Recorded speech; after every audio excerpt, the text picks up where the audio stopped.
Hello friends, आज के video में हम बात करेंगे प्रेगनेंसी के दौरान जब आपको सांस लेने की तकलीफ़ होती है तो ये क्यों होती है, और जब आपको सांस बहुत ज़्यादा लेने में तकलीफ़ हो तो आपको क्या करना चाहिए। वीडियो को मैं आगे बढ़ाऊं उसके पहले मैं आपसे रिक्वेस्ट करना चाहूँगी कि अगर आपने मेरे चैनल को सब्सक्राइब नहीं किया है तो प्लीज़ मेरे चैनल को सब्सक्राइब कीजिए, ताकि मैं कोई भी हेल्थ रिलेटेड टॉपिक के बारे में वीडियोज़ डालूँ तो उसकी इन्फॉर्मेशन सबसे पहले आप तक पहुँच सके। तो चलिए वीडियो को आगे बढ़ाते हैं। आज के वीडियो में हम बात करेंगे प्रेगनेंसी के दौरान आपको सांस लेने में तकलीफ़ क्यों होती है। प्रेगनेंसी में कई कारणों के वजह से आपको सांस लेने में तकलीफ़ हो सकती है, जैसे कि आपके वेट बढ़ने के कारण, या फिर आपके बेबी के पोजीशन के कारण, या फिर आपके गर्भाशय का साइज़ जब बढ़ते रहता है तो ये आपके लंग्स के नीचे एक मांसपेशियाँ होती हैं जिसे हम डायफ्राम कहते हैं, उस पर दबाव डालता है। मान लीजिए ये डायफ्राम है और ये आपका गर्भाशय है। गर्भाशय जब धीरे धीरे बढ़ता है तो क्या होता है, ये आपके डायफ्राम पर दबाव डालता है और ये डायफ्राम धीरे धीरे धीरे सिकुड़ने लगता है और ठीक तरह से फैल नहीं पाता। इस पर दबाव बने रहने के कारण आपको सांस लेने में तकलीफ़ होती है। जब तक इसका दबाव नहीं जाएगा तब तक ये अच्छी तरह से फैल नहीं पाएगा, और अगर ये फैल नहीं पाएगा तो आपको सांस लेने में तकलीफ़ बनी रहेगी। तो ये होता है प्रेगनेंसी में डायफ्राम पर गर्भाशय के द्वारा दबाव होने के कारण आपको ब्रीदिंग की इश्यू होने का रीज़न। आम तौर पर प्रेगनेंसी में आपको चौथे या पाँचवें महीने के बाद से कई लोगों को ये तकलीफ़ होता है, लेकिन ज़्यादातर ये तकलीफ़ जो है 7वें, 8वें और 9वें महीने में होता है, क्योंकि इस वक्त आपके गर्भाशय का साइज़ बहुत ज़्यादा बढ़ता है, बेबी का साइज़ बढ़ने लगता है, जिसके कारण डायफ्राम पर दबाव भी बढ़ने लगता है, जो आपको आगे चल के ब्रीदिंग की प्रॉब्लम कॉज करती है। तो अब हम जानते हैं कि ये ब्रीदिंग की प्रॉब्लम अगर आपको हो रही है और इसके कारण आप ठीक तरह से नींद नहीं ले पा रहे हैं, आपको बहुत ज़्यादा तकलीफ़ हो रही है, तो आपको क्या करना चाहिए। सोते वक्त आप ये ध्यान दीजिए, जब आपका 7वां महीना आ जाता है तो आप कोशिश करें कि आप 2 तकिया लगाकर सोएं।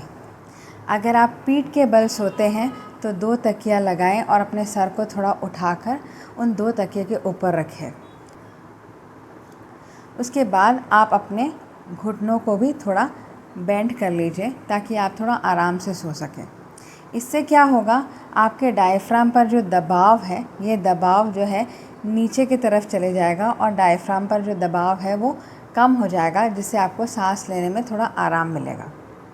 इसके अलावा आप इसी पोजीशन पे 2 तकिए को सर के नीचे रख के लेफ़्ट तरफ करवट लेकर भी सो सकते हैं। इससे भी आपको ब्रीदिंग इश्यू में आराम मिलेगा। आम तौर पर ये सांस लेने की तकलीफ़ जो है तब कम हो जाती है जैसे जैसे आपके प्रेगनेंसी का ड्यू डेट पास आ जाता है। अगर आपकी पहली प्रेगनेंसी है तो ज़्यादातर 36 वीक के बाद, यानी कि लगभग 9वां महीना कंप्लीट होने के बाद आपका बच्चा जो है पेल्विस बोन के अंदर चले जाता है। इस प्रोसेस को हम कहते हैं एंगेजमेंट। जब बच्चा पेल्विस बोन के अंदर चले जाता है तो बच्चा जो डायफ्राम पर दबाव बनाए रखता है वो दबाव कम हो जाता है और डायफ्राम फिर आराम से फैलने लगता है, जिसके कारण आपको जो सांस लेने में तकलीफ़ हो रही होती है वो कम हो जाती है। इस एंटायर प्रोसेस को कहते हैं एंगेजमेंट, जिसमें बच्चा पेल्विस के अंदर चले जाता है और डायफ्राम पर से दबाव हट जाता है। अब हम जानेंगे कि ऐसे कौन से लक्षण हैं जिसे देखकर आपको तुरंत डॉक्टर के पास अप्रोच करना चाहिए। अगर आपको सांस लेने में बहुत ज़्यादा तकलीफ़ हो रही है, सांस खींच कर लेने की ज़रूरत पड़ रही है, बहुत घबराहट हो रही है, आपका हार्ट जो है बहुत जल्दी जल्दी बीट कर रहा है, यानी कि आपका हार्ट रेट बहुत ज़्यादा बढ़ जा रहा है। इसके अलावा अगर आपका शरीर नीला पड़ रहा है, ख़ास करके आपके लिप्स में, आपके फिंगर्स के जो नेल्स हैं वो नीले पड़ रहे हैं, आपके पैर के जो नेल्स हैं वो नीले पड़ रहे हैं, तो ये इंडिकेट करता है कि आपके शरीर में ठीक तरह से ऑक्सीजन नहीं पहुंच रहा है। तो ये सारी चीज़ें अगर आपके साथ हो रही है तो आपको तुरंत डॉक्टर को अप्रोच करना चाहिए और ये पता लगाना चाहिए कि ऐसे लक्षण का क्या कारण है, ताकि आपको समय रहते आपको ट्रीटमेंट मिल सके।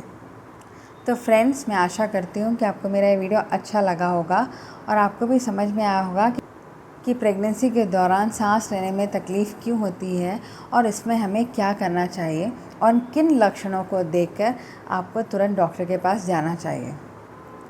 तो अगर आपको मेरा ये वीडियो अच्छा लगा तो प्लीज़ इसे लाइक और सब्सक्राइब करना ना भूलें और प्लीज़ इसे और लोगों के साथ भी शेयर करें और मेरे कमेंट सेक्शन पर प्लीज़ शेयर करें कि आपकी प्रेगनेंसी में आपको सांस लेने में तकलीफ़ होती थी या नहीं और उसके लिए आप क्या करते थे। तो मिलेंगे हम नेक्स्ट वीडियो में कुछ और नई जानकारी के साथ। तब तक के लिए बाय बाय।